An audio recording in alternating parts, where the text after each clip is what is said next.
Well, I was going to try to do this video more professionally, but I'm just using the quick capture thing again. This is a subject I've been thinking about for a long time, like decades.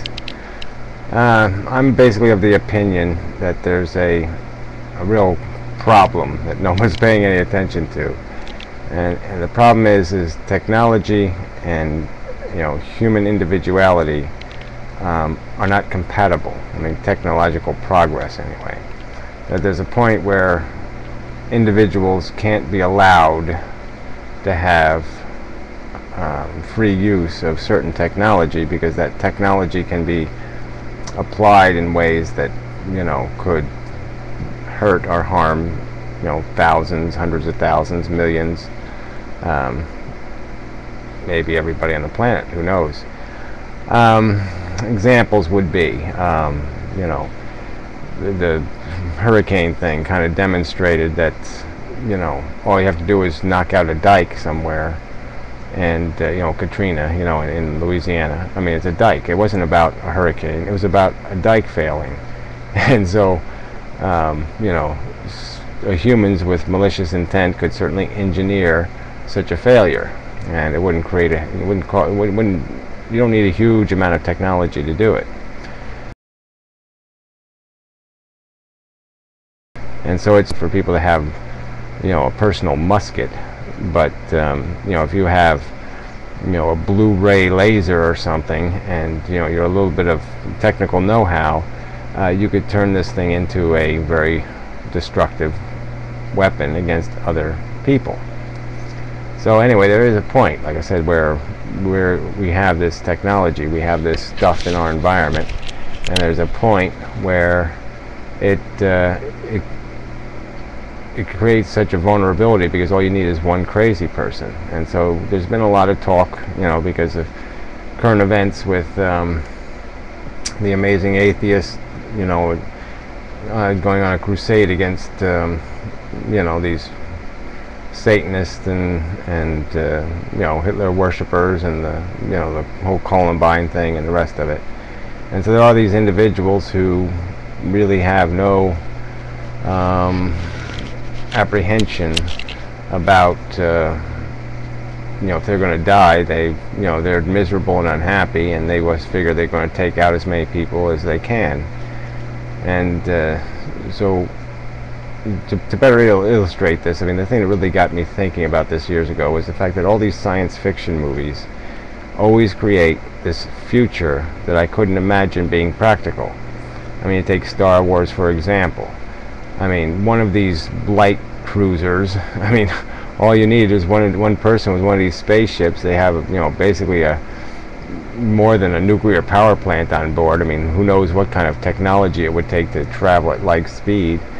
I mean, you don't need a Death Star to blow up a planet. All you'd have to do is crash one of these spaceships into a planet to wipe it out. So I mean, there would be how could you couldn't possibly have a future, a practical future, where such technology was readily accessible to any individual, because the laws of averages are you're going to finally run across an individual who's got a perception that the human race isn't worth it. And so when you take the environment where we have all these, we have this terrorism, we have all this stuff where people have absolutely nothing to lose. They really don't have a life, and so they're not really invested in the future. And a little bit of anger, and you have cause for them to try to do as much damage as they possibly can to civilization. And this is, it's like nobody's talking about it. No one's trying to figure out, well, how do we get to this future? How do we get to the future if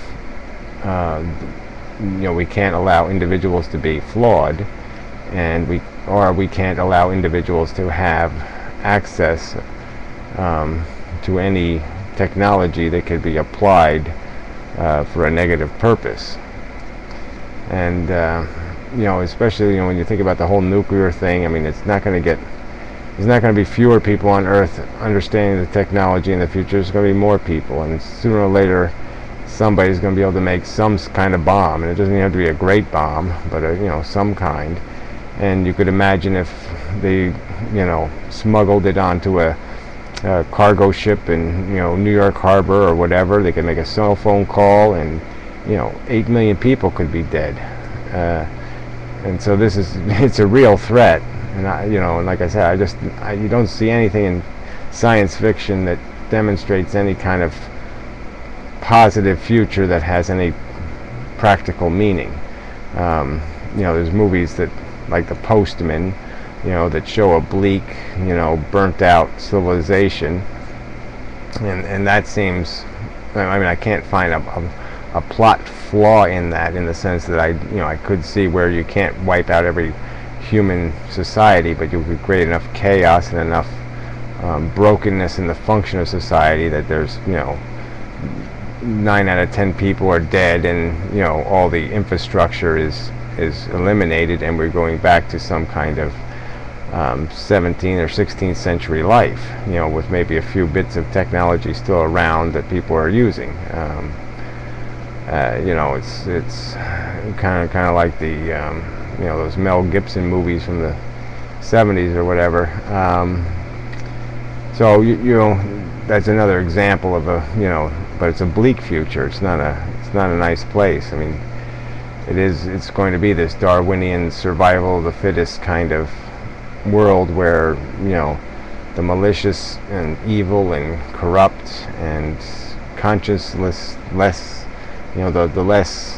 the less baggage you have of civilization, the more likely it is you will survive, because it's going to be a world where it'll be kill or be killed, and there won't be any fairness rules or any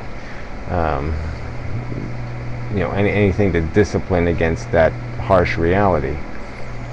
And so I'm basically wondering what input you have.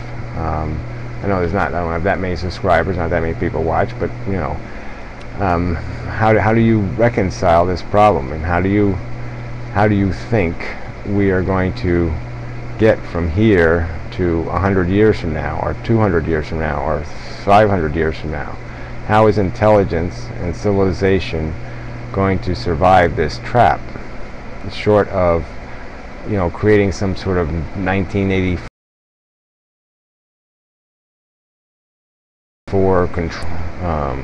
people control the masses? How are we going to? How is it possible for us to survive where you still have individuals with freedom, and you somehow need to eliminate the threat of aberrant psychology or dangerous psychology that would maybe provoke somebody to do something destructive on a massive scale, a scale that, like I said, you wouldn't have to create too much chaos to create destruction of a civilization. A few million people injured or something, the infrastructure couldn't handle it. You could kind of see that happen in Louisiana, and that's a much smaller scale. Where just everything falls apart, and people will become animals again, and then once that starts, I don't think there's any government that could recover itself. So anyway, that's the challenge, is to explain why you think, if you do, civilization will survive or prevail. And because I'm far from convinced. That'll be it.